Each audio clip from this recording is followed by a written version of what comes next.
take you beyond the horizons tonight. Hello, everybody, and welcome to episode 1, our first ever podcast from Beyond the Horizons. This time, we are very fortunate to be speaking to the amazing and beautiful Naomi Tamayama. Naomi, did I pronounce your name correctly? You did, yeah. Hooray! And how Hurrah. special do you feel being the first guest? So special. So special. So for those of you who are not familiar with Naomi, that sounds wrong, doesn't it? Anyone who's not familiar with Naomi, would you like to tell us something about you? About Is that me? what you do generally? Generally, I think I run on a huge level of insanity. No. Yeah, I can second that. So, no, my whole world for many, many years, probably as long as I've been on this earth, has revolved around rocks, minerals, shells, fossils. And I kind of eat, breathe and sleep crystals pretty much in amongst being a mum of 2 and running a business and all of that good stuff. So I did put up some posts on Facebook asking people what they would like to ask, and also on Instagram. But I have some questions of my own. Amazing. Well, you just touched on being a mum. So one of the things I was going to ask you is how you cope running your own business while also being a mum to 2 children, and any tips for any other mums out there. So I have a healthy dose of ADHD. I think being neurodivergent is amazing in the fact that I don't think if my brain was wired up the way that it is, I don't think I would cope. I constantly have to feel busy. My life is constantly busy, which is amazing and overwhelming at the same time. What I've learned over the years is, though, lists are amazing. They're like your friend. Like lists everywhere. I love a good list. Because I have great satisfaction in ticking things off when I've done something, but also it means that I can organise my thoughts a little bit better. And I know that if I've got really important things, I'll stick Post-it notes where I can see them everywhere, like eye level. And then I guess, I was going to sound really zen. I guess be like the grass. So, you know, when you see a field of grass and the wind is blowing through it, they just kind of bend and flex with it. So life can throw you some pretty big challenges, and I'm not one from running away from a challenge, and I've had my fair few thrown at me. But I've learned, I guess, to see myself as one of the blades of grass, just kind of bending and flexing with the wind rather than trying to fight it. And also cut yourself some slack. I think as women and, you know, mumpreneurs especially, you're juggling so many things. Cut yourself some slack. Celebrate the wins. Celebrate the complete disasters, and realize, okay, well then I now know how not to do that, and just go, well, okay, well, how do I make it different next time? So rather than going, oh my God, I did something wrong, and you pick up the big stick and you beat yourself over the head and you're judging yourself and you're getting in your own face. We're so our worst enemies. We get in our own face and we just go, oh my God, you're just an awful person because dinner was like half an hour late, or you burnt the dinner because you were trying to do dinner and play with the kids and answer all your emails. Just, you know, take a breath and just go, okay, what is the most important thing right now? And if it's leave your emails and they, you know, you can ask them at 4:00 in the morning when you've woken up because somebody's had a nightmare, or because your body clocks gets you up. You know, just cut yourself some slack. We can't always do everything all in one go. We just have to celebrate what we have done, not judge ourselves about what we haven't done, and just take a breath and realize it, even in the midst of chaos, it always is okay. It will always sort itself out. And I think that's my biggest advice to anyone, is you can have it all, in the sense that you can have a business, you can have a good family life, you can combine them, It is all possible if you believe it's possible. It's not possible if you don't believe it's possible because you get in your own way. Just get out your own way. Just get out your own way. I think I do that all the time. I'm such a harsh critic of myself. I think this is the thing, is that actually, if we thought about it, would you talk to your best mate the way that you talk to yourself? Absolutely not. No, see? And this is something, going slightly off subject, but I'll be really quick.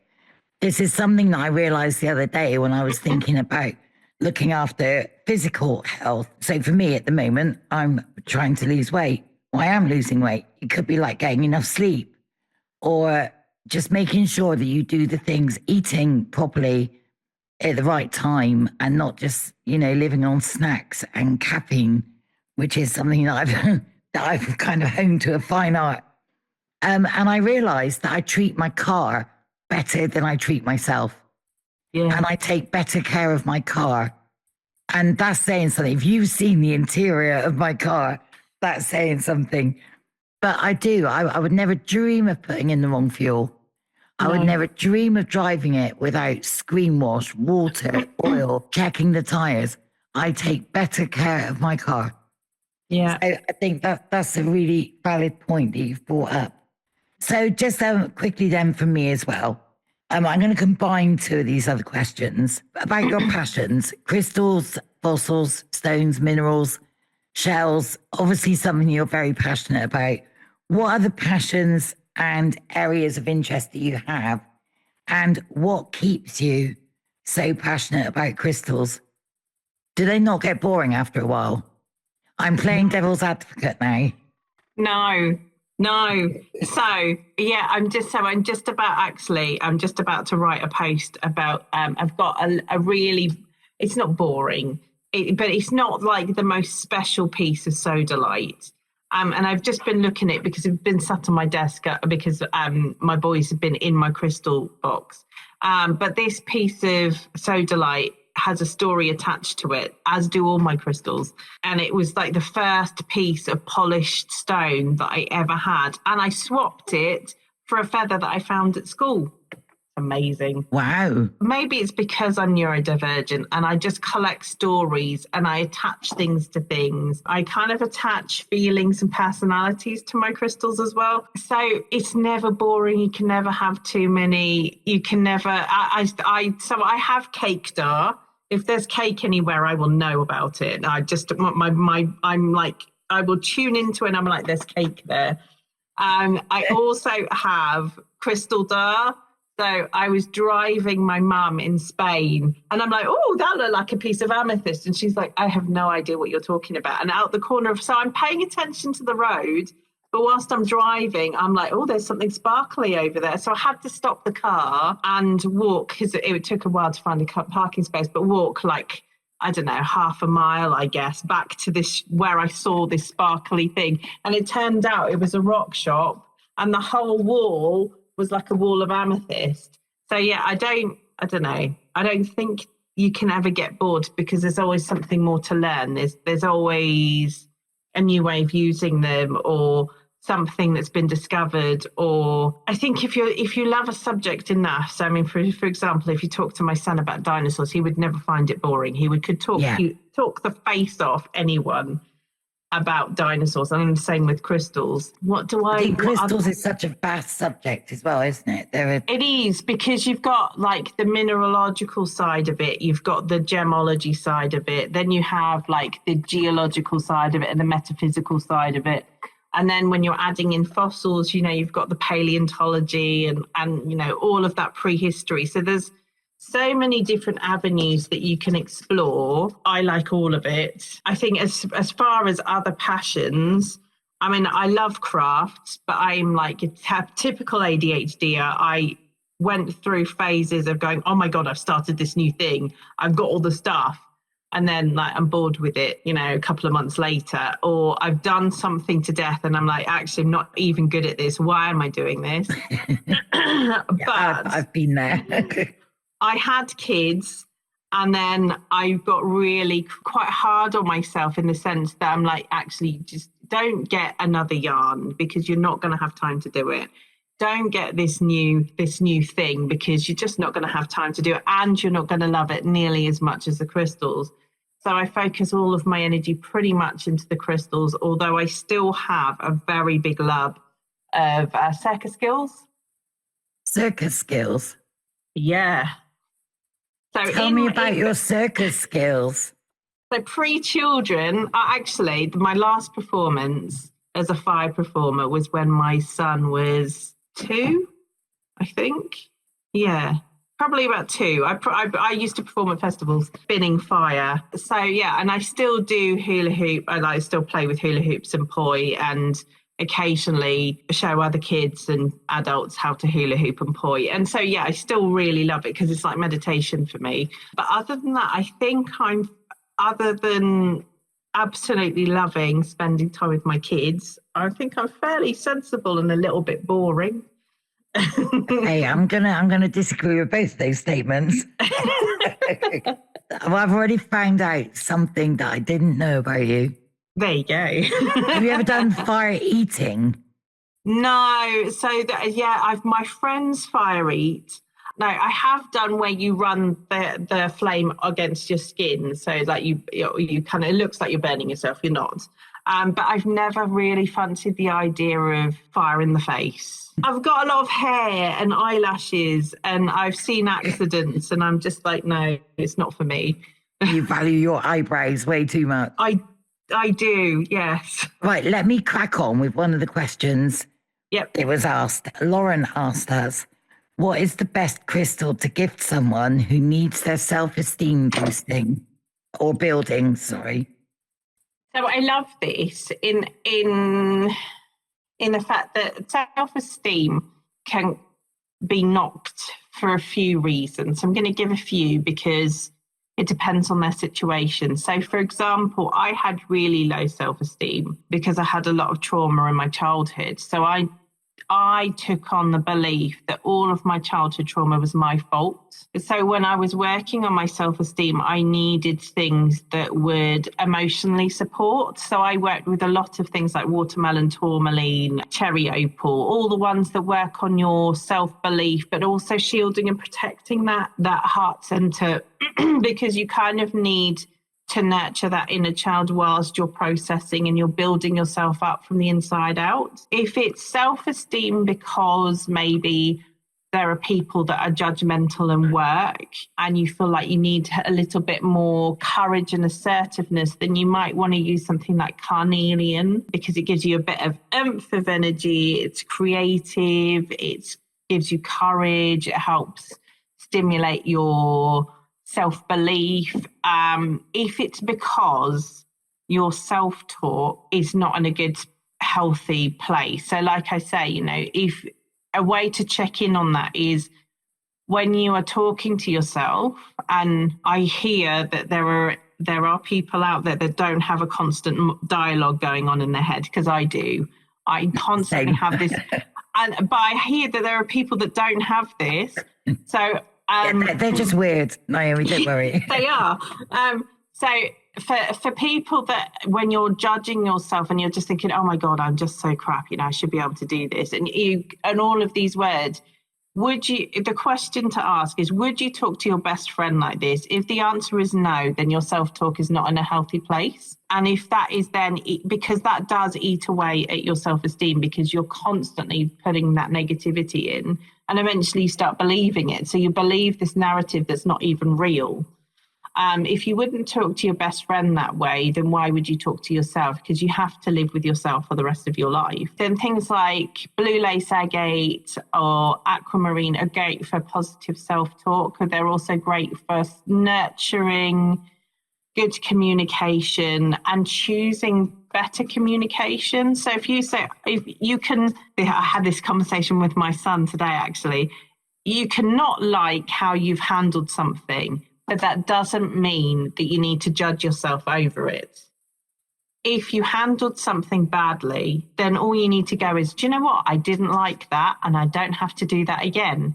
and you let it go. We don't need to add in all the stuff. So yeah, so those are some really good ones. And if you just want like the go-to crystal, which is amazing for anything to do with self-belief and self-worth, then fire agate, because it's about stepping into your own power. It's about owning your inner god, your inner goddess, or basically your divine self, whatever that may be, and owning it and not being swayed by external judgment, internal judgment. It's about stepping into your own power, showing yourself in the world and radiating your light, because ultimately that's all the world wants from all of us, is to be authentic selves and radiate our light out to the world. And I think that if we could all do that, how amazing would that be? That's a really great answer. Anyone who knows me knows that I go down rabbit holes. I do it all the time.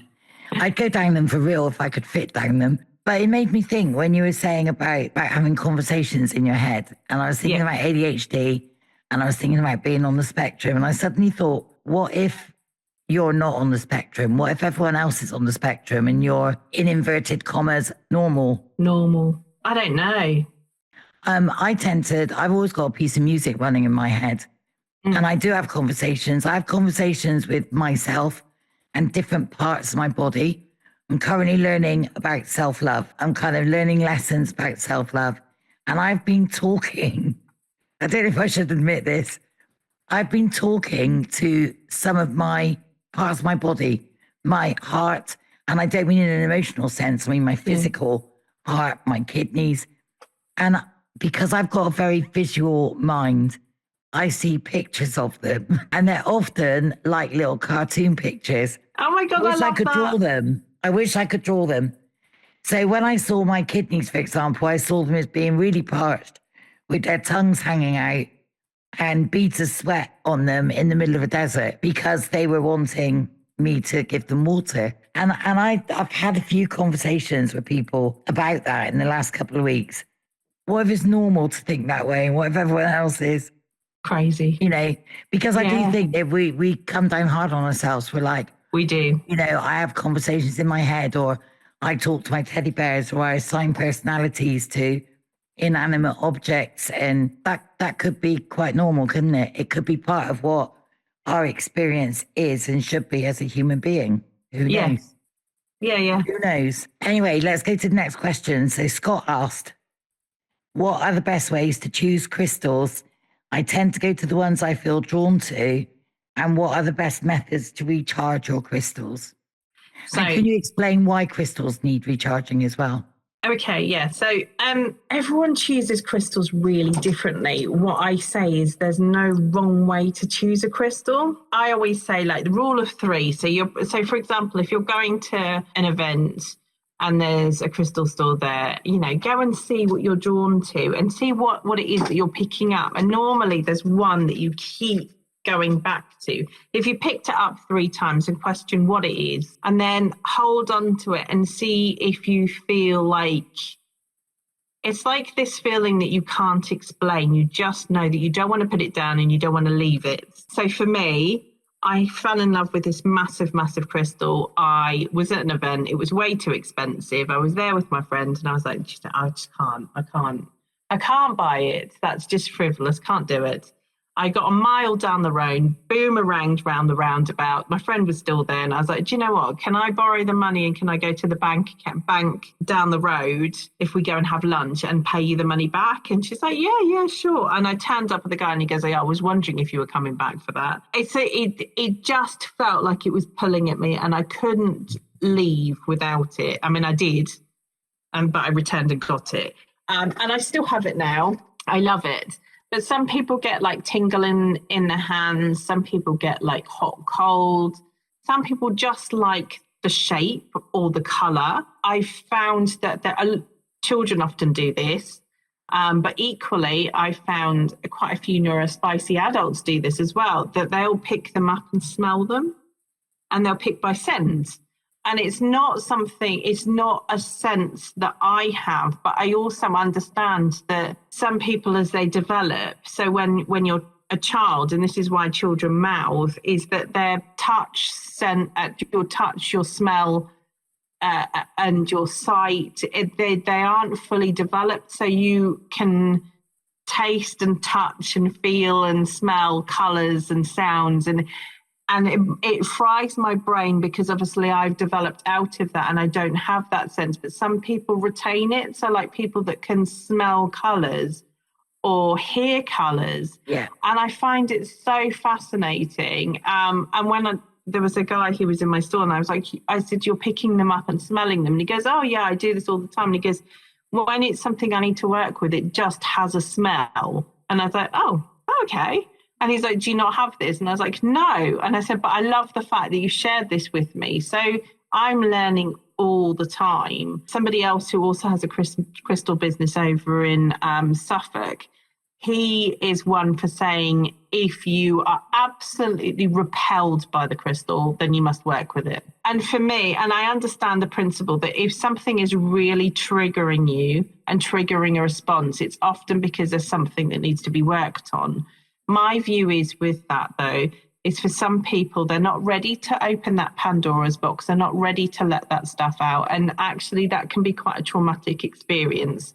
So I would always say, if you get a hard response and you think, actually, do you know what, I might be ready to work on this, then great. But if you get triggered by something and it feels quite traumatic, then that's not the crystal to go home with. You go home with the one that you pick up and you just think, oh, actually, that feels really nice. It feels like it's been in my hand forever. But that's kind of like the quick way of choosing. And why do you need to cleanse them? Well, everything is energy, everything is energy. So crystals have their own energetic field. We have our own energetic field. And so when we're picking things up, there's like this transfer of energy. So I kind of imagine in my head, I suppose it's a bit like how you're talking to your body. In my head, I'm kind of seeing like every time we touch something, we kind of leave a little bit of our residue on there. And so when somebody picks up a crystal, it's got the energy of everyone else that's touched it. So cleansing it just freshens up the energy. It kind of clears all of that. It kind of cleans the slate, if I put it that way. Some crystals, you don't technically need to do it because they're self-cleansing.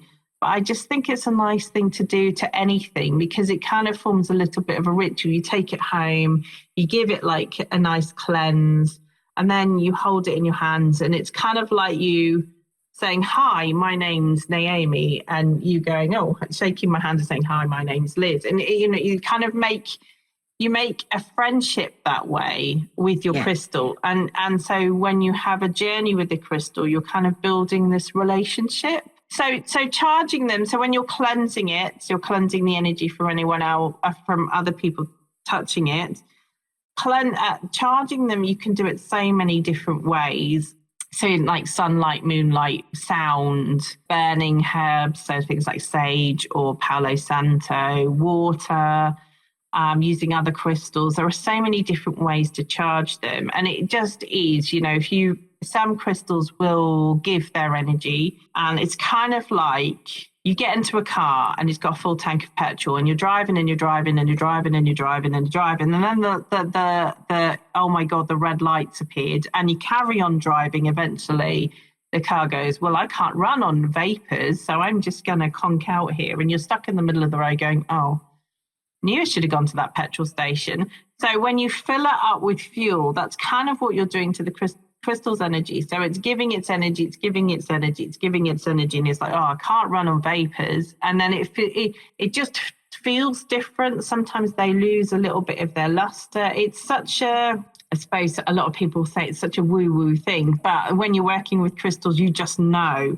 You just look at something and go, oh, you just look a little bit flat. What's that about? Oh, I haven't cleansed you and I haven't recharged you in a little while. Okay, let's do that. And so it's kind of like putting fuel in your car.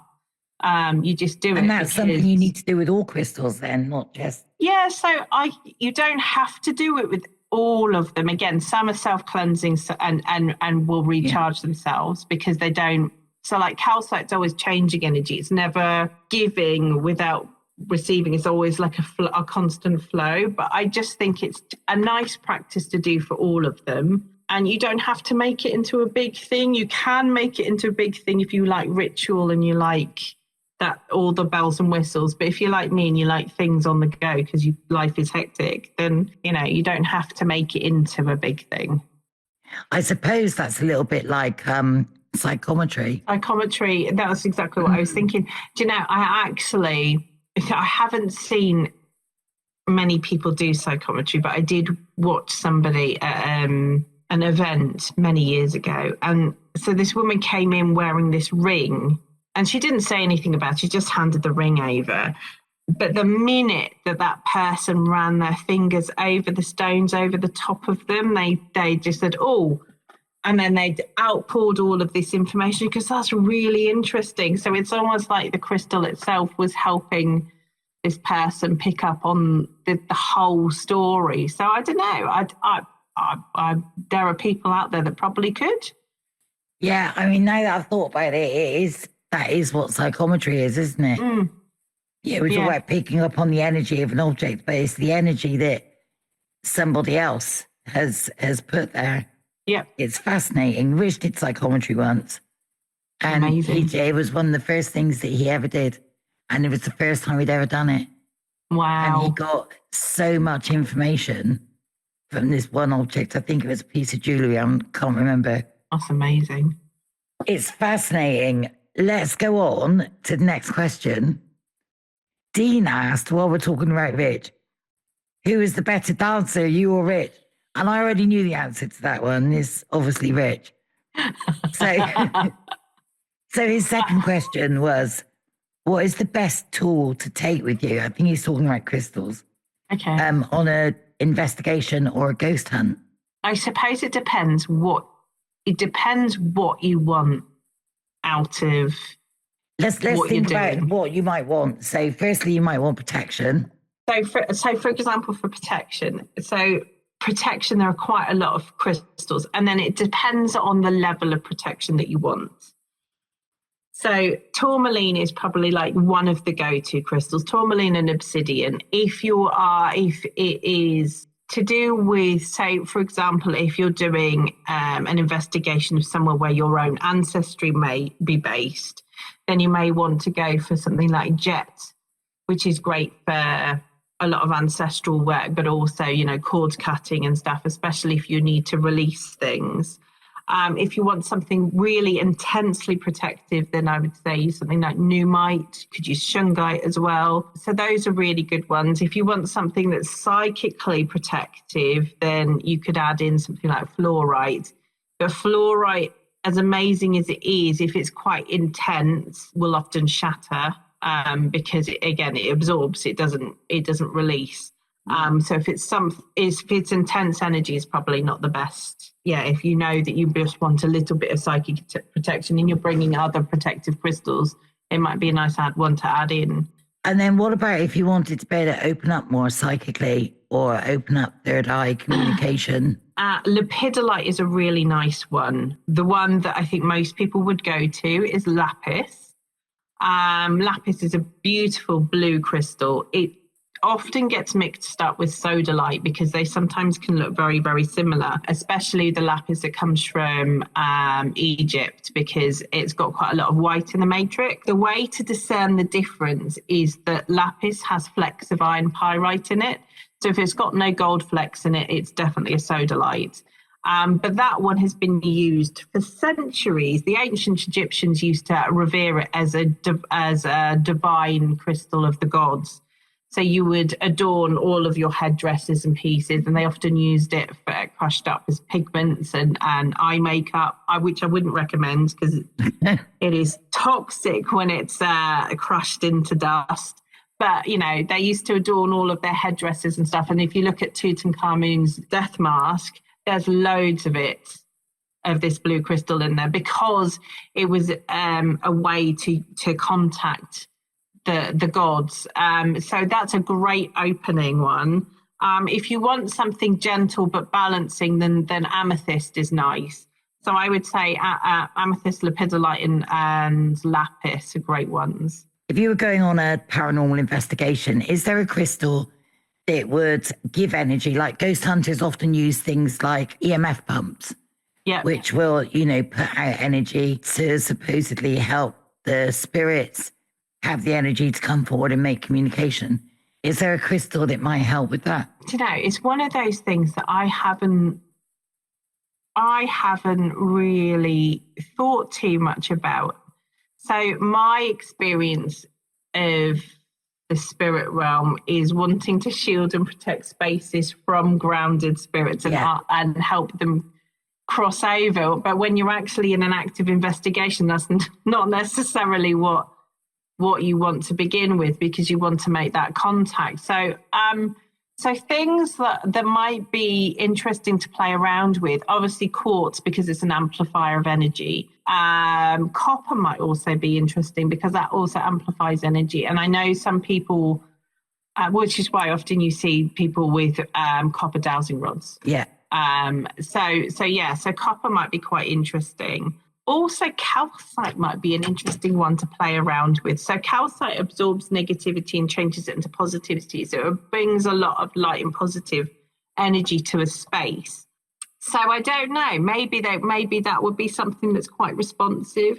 It's definitely very different working with grounded spirits and entities versus the spirit world where people have crossed over. The energetics of that are very, very different. So I find that maybe, you know, if you're wanting to connect to the spirit side that have gone through the light, then you would use different crystals. So things like selenite, all the high vibrational crystals. Yeah. So selenite would be quite nice. And celestite, all of those crystals would work for that side of things. I think you would probably want something a little bit more earthy. So quartz and copper were the first that would come to mind. But also you might try carnelian as well. That's quite earthy and grounded.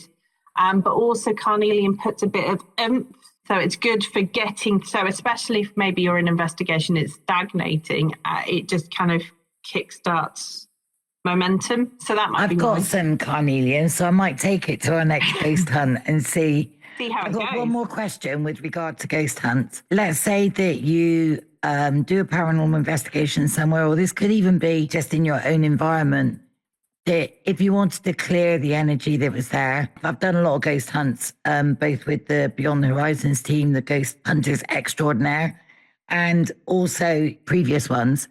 And sometimes you do work with energies that you kind of feel, I don't feel very comfortable with this. I don't like this very much. And you just want to ask them to step back. So is there something that you would recommend to just use as a clearing? I have a really good visualization so if I'm using any protective crystals, and this might not be, so when you're going in and you're taking crystals with you, you might take the protection crystals without sending the protective shield around you, because you might want to allow yourself to be open to exploring what energy is there. But the minute that something feels negative, or if it feels like somebody's clawing into your energy, like you're starting to feel drained, or you feel that there's a negative presence there, I always call this the brush your teeth visualization. So it's a great grounding practice. So we brush our teeth twice a day, or at least we should. I'm assuming that everyone is brushing their teeth twice a day. Yeah. I would say barefoot in the bathroom, brushing your teeth. Whilst you're brushing your teeth, make sure you've got your protection crystal in around the sink area or in your pocket or whatever.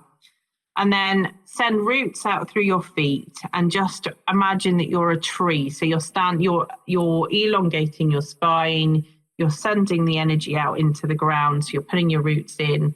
And then as you're feeling your roots connect, imagine that the light is hitting your head, and you kind of feel like, you know, the sunshine is here and your branches are up in the sky. And then draw that energy in from the sky, and then circulate that energy. So you're circulating through the ground up into around your head, up into the sky and back round again.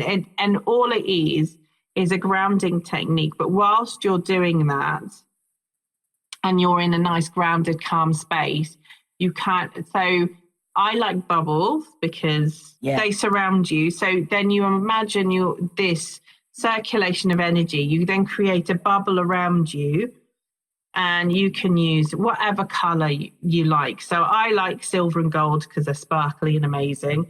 I know somebody that has mirrors. So it's like one-way glass. So on the outside, it's just a silver ball, but you can see everything that you need to around you. Mm-hmm. I will then set the intention that whenever I'm in this space, I'm in whatever space feels the safest to me. So I imagine myself in the woods that I used to run around in as a child in Sweden. And I visualize that any negativity that's sent to me is just being radiated up to the universe for the universe to transmute it and send it as positivity.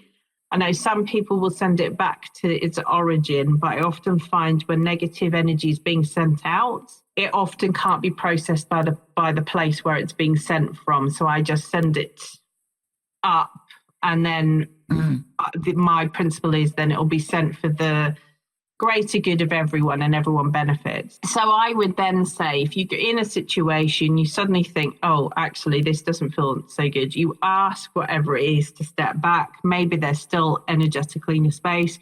You immediately put your bubble up and you're just right. Okay, I'm safe in this space. Whatever is being reflected away from me, and then I can ground myself there, and then I will be okay. At the end of the evening, if you're still feeling a little bit drained and you just feel like you energetically just want to give yourself a bit of an energetic cleanse, you could use like a selenite wand, like a little stick of selenite, and just waft it around your aura. Or kyanite is also a really nice one. It's like a blue blade. It's a form of mica, and you can just wave it around, and that just rebalances and re-energizes everything. So it should help.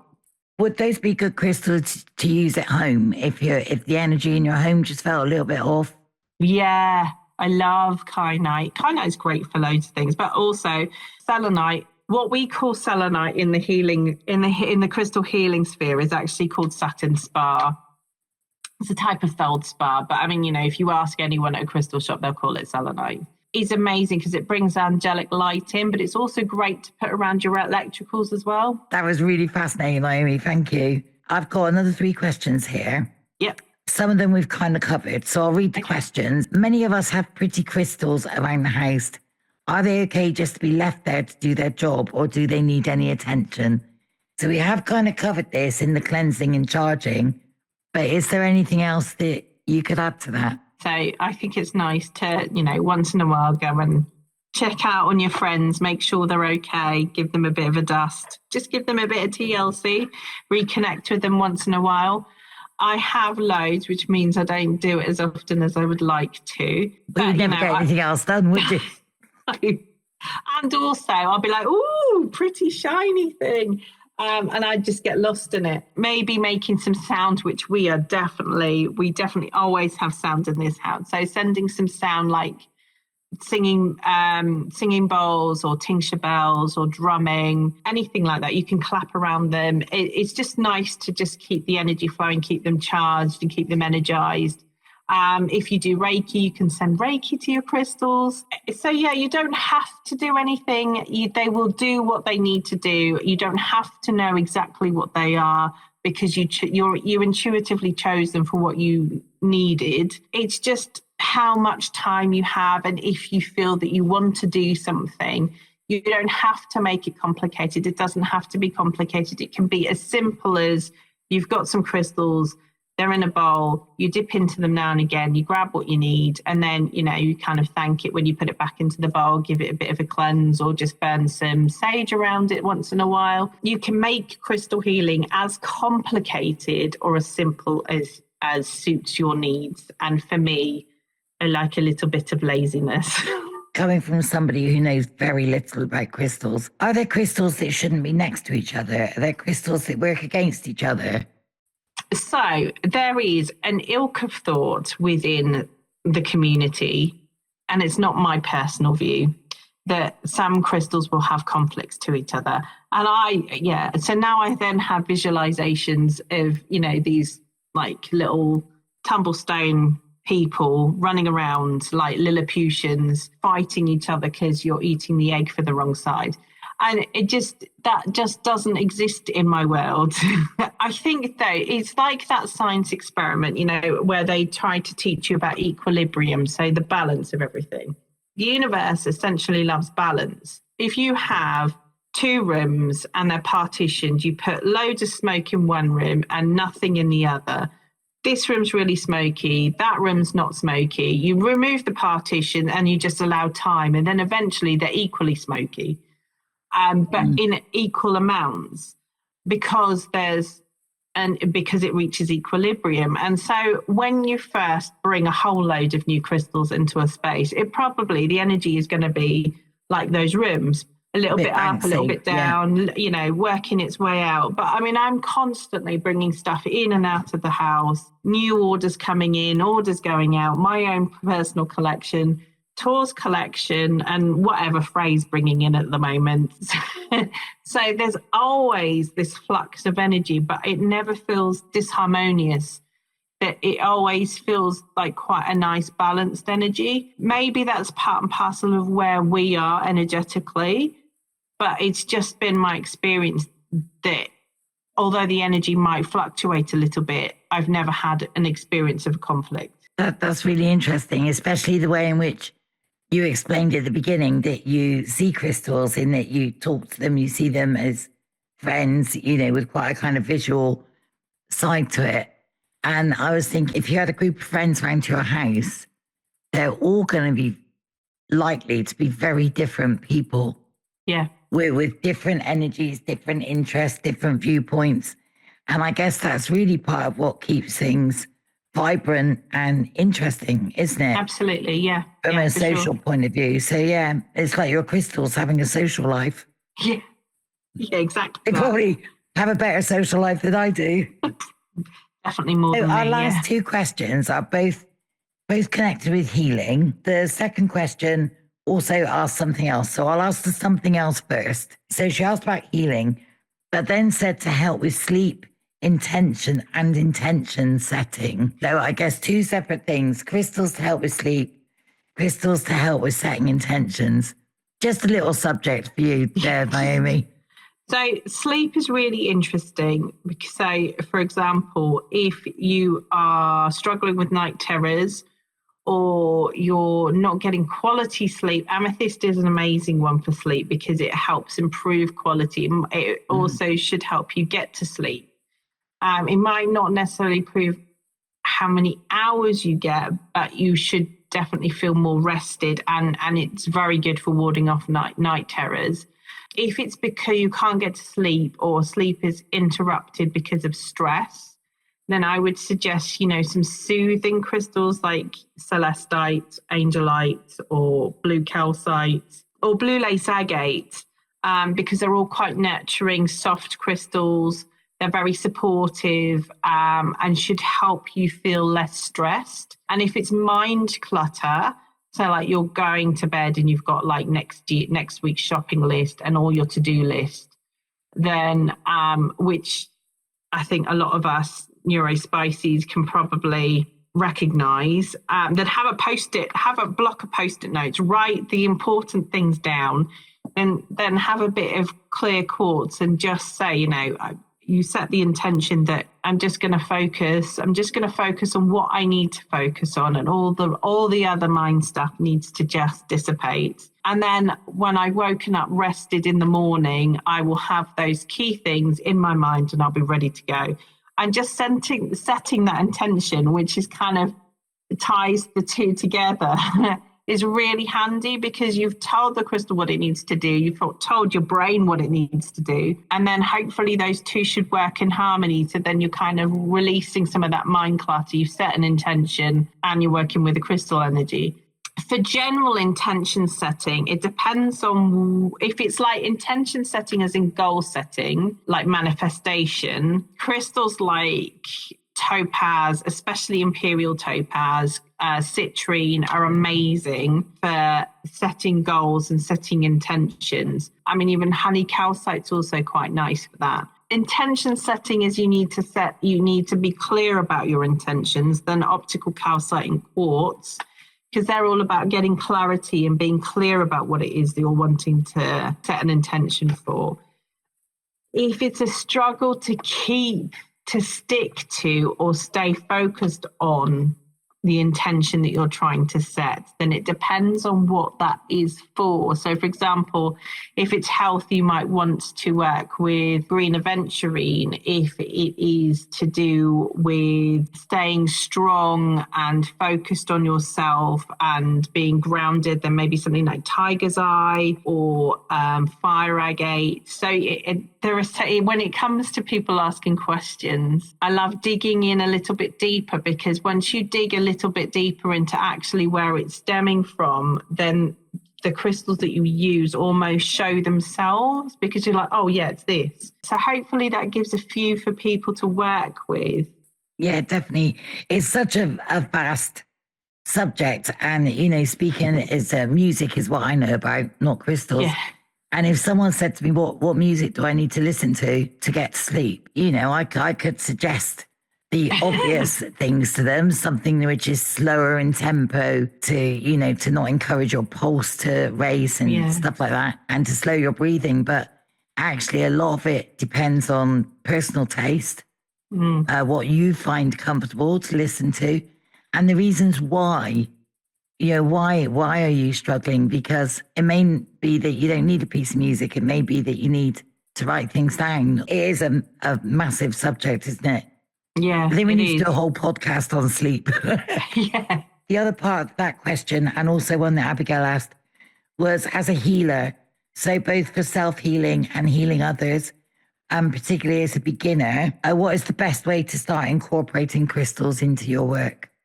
For example, if you're a healer, as in you're working in like a treatment room because you're doing treatments. So in my former life, so while I was a scientist, I also trained to be a massage therapist. So I'm qualified aromatherapist, massage therapist. I don't practice those. Well, I do use the aromatherapy, but not the therapies. I would bring, when I had people come into my house, which I only did for a very short time, I would put crystals in my space to create a nice, vibrant, balanced, nurturing space. Because quite often when people are coming for therapies, they might be coming for something physical, but quite often they bring their emotional stuff with them, and you need to create a safe space for them to feel nurtured. So again, selenite is amazing because it's such an angelic crystal, but I probably put some tourmaline in there, or maybe something a little bit lighter. So maybe something like obsidian, just to have a protective space.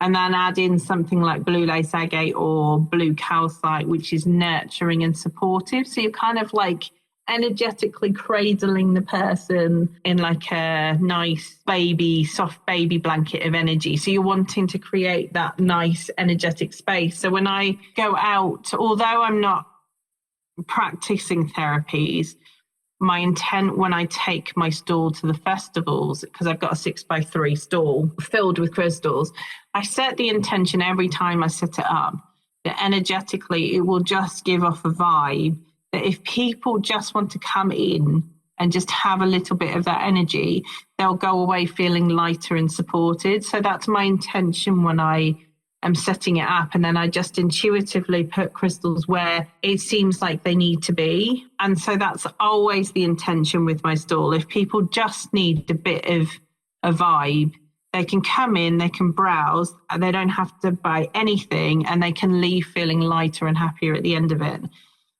So as a therapist, it's, what kind of energy are you bringing into that space? Do you want to bring some angelic light in? Do you want to bring some grounding? You know your clients. So if you're finding that there are a lot of people are coming in with stress, maybe you work in a corporate environment as a masseuse, and people are coming in with stress. You might want to have some grounding crystals. If you are having people that are coming with a lot of emotional things, you might want something that's emotionally supportive. If you're a counselor or somebody doing some kind of support work on that sense, then again, you want something nurturing and supportive on the emotional level. So maybe some fluorite or rose quartz is such a gentle crystal, or if you want something a little bit more unusual, cherry opal, because that's really nice and supportive, but it's also gently nudging and releasing things that you don't need to carry with you. And as a therapist, or a counsellor, quite often that's what you're there for. You're there to help them release and move forward. For your own personal healing journey, I suppose it's a lot about questioning where you are and what you're working on, and then just incorporating things that will support that journey, whether you carry them with you, wear them, or place them in your home. Work with what works for you. For example, I know somebody that works in, I think they work in a prison. Anyway, they work in that sort of service, and they definitely aren't allowed to wear any form of jewelry, watches in that environment. And I said, well, could you have, like, you know, one of those money belts, like the leather belts with a zip on the inside? And I said, well, maybe you can find a flat piece and you can wear it. And I said, so it'll still be on your person, but you're not then violating any of the rules. You're not putting yourself in danger, but also you have the comfort of knowing that you've got something protective with you. And that really worked for them. I also suggested something very similar for somebody that came in as a customer and works in the city, and he can't, and he's like, oh, I don't want to be girly. I don't want anyone. And I was like, well, what's wrong with being girly? And he's like, well, you know what I mean? You know, the guys where I work, they're all very serious and they won't appreciate this. And I just don't want people making fun of me. And I said, well, you just put it inside a money belt. And he goes, oh yeah, I've got loads of them. And he said, because I don't keep a wallet. And he said, I'll tuck a few notes in if I need to, because I pay with card everywhere. And I was like, well, I said, move your notes around and stick a couple of flat crystals in there. And he liked it because it was a way that he could access his healing needs without somebody else holding him up to it and going, oh, I don't believe in what you're doing. So yeah, it just depends on what you need and where you need it and what will work. Size doesn't matter, so it doesn't have to be like massive pieces. Equally, if you don't have a big budget, definitely don't put yourself out of pocket just because you feel like you need X, Y, and Z crystals. Get some small tumble stones. They should be fairly inexpensive unless you've got an opal habit, like my children seem to. They should be fairly inexpensive, and you could get a few crystals to work with, or at least to start yourself up without breaking the bank. So, you know, it doesn't have to be like big statement pieces. But again, if you have a treatment room and you want a big statement piece because you feel it will add something to your space, then, you know, if that's what you want, then why not? What you were saying about customers coming up and talking to you, etc., leads me perfectly to my next thing, which is, where can people find you if they want to come and talk to you, or if they want to buy some of your lovely crystals? So if you are at any of the Beyond the Horizon events, I'll be there with my stall. I can be found in festival fields for most of the summer. In between all of that, you can definitely find me on Facebook. So Mad Dog Designs on Facebook. And if you want to learn about crystals, I have an online crystal course, or you can support me on Patreon, which I am currently populating with lots of amazing articles and videos all about crystals. I cover a little bit of fossils, and just, you know, if you want to ask me a question and want me to deep dive into an answer, that's a great place. I'm trying to build a community on there of people that are just as nutty about crystals as I am. Yeah, and you can support me for as little as a coffee a month on there, which is really amazing. It's a great platform for anyone that creates content. And for me, it's just lovely because people would just go, oh, have you got a crystal recommendation for this? Or I've heard about this crystal, can you tell me more about it? Or how do you tell the difference between this one and that one? And it just gives me fun things to write copious amounts of stuff about, because, you know, I can't speak 24 hours non-stop about crystals as much as I would like to. So actually having something like that, it just means that I can go, oh, right, I'll talk about this then. So yes, there's been some really interesting random posts on there because somebody asked me a question. People want to find you, they go to your Facebook page.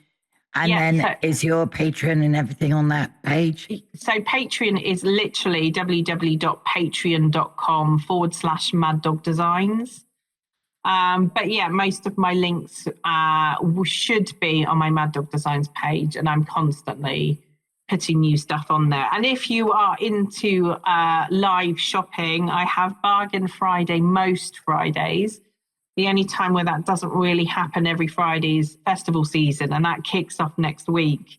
So that's intermittent Bargain Friday, but over autumn, winter, and the early bit of spring, Bargain Friday happens pretty much every Friday. So go to Facebook, type in Mad Dog Designs, Mad Dog Yep. with a double D in the middle. Double D, double and you'll G. find Naomi. Yep. And if you can't find her, message Beyond the Horizons will point you in the right direction. Absolutely. So just to finish up our podcast, and I just want to say thank you so much, because I know that it's been really difficult finding an evening where we can fit this in and where the baby's asleep and where you're not frantically getting ready for, festival season. Yeah. So just to end up, I have a couple of questions. Marmite, yes or no? Yes. Socks and sandals, yes or no? Oh, well, I'm going to have to say I'm in between on that. Socks in Birkenstocks, yes. Socks in Crocs, no. No, and open-toed sandals with socks? I don't wear them. I'd rather go barefoot. Would you rather have the ability to fly or be able to teleport? Teleport. Would you rather have a pet dragon or a pet unicorn? Oh, no. Tough decisions. Well, I'm going to have to say dragon because I've got a dragon tattoo on my back. So, yeah, I'd say dragon. Okay, and finally, let's pick this one. Would you rather be able to talk to animals or to be able to understand every language in the human world? Talk to animals. Yeah. Yeah, I was going to go for that one as well. That's what humans are a bit weird. Humans, they can be. And so my reasoning for the whole dragon unicorn thing, because a dragon can toast me some marshmallows, whereas unicorns can poop out cupcakes. But I mean, who wants to eat a cupcake that's come out of a unicorn's bum? Oh, is that what comes out of their bum? Is it cupcakes? Well, according to I'm not allowed. I don't know if we're allowed to mention the name, but there was an advert for Squatty Potty. It was like some Prince Charming guy and this like unicorn that was squatting and like squeezing out like rainbow cupcake frosting. And ever since then, I'm just like, well, I don't want to eat that now because I know where it's come from. Because, that's obviously where it comes from. That winds up our first ever podcast. Thank you very much to Naomi. Any links for Naomi will be posted on our Facebook page and will also be included in the description if I ever manage how to figure out how to put this on YouTube. So don't forget to subscribe, like, share, do everything else that you can with the social. And we will see you next time. Thank you, Naomi. Amazing.